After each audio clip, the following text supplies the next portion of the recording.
It's surprising news, and we also have some surprising news coming through at the end of our show. I wish we had a little breaking news ticker that maybe I'll put one in. But this is from Mike Garafolo from 4 minutes ago.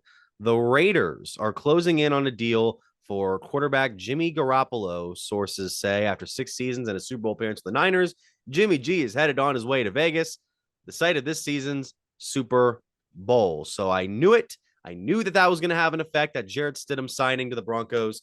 They're basically just adding room to give Jimmy his $25 million, which is insane. But hey, the Raiders, if there's any team that's going to take an opportunity like this, it's those gambling Las Vegas Raiders. And I am here for it. All right. So before we go, Mitch, any thoughts on that sign before we get to your fact of the day?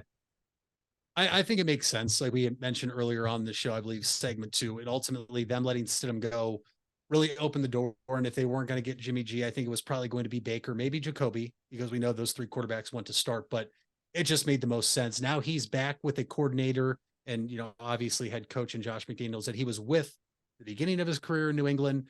It makes sense for both sides. And he has a proven wide receiver to throw to in Devontae Adams, and Josh Jacobs is still there. This isn't a team, Mitch, I necessarily want to write off as many issues as they have, but it just hurts them because they're in the division that they're in.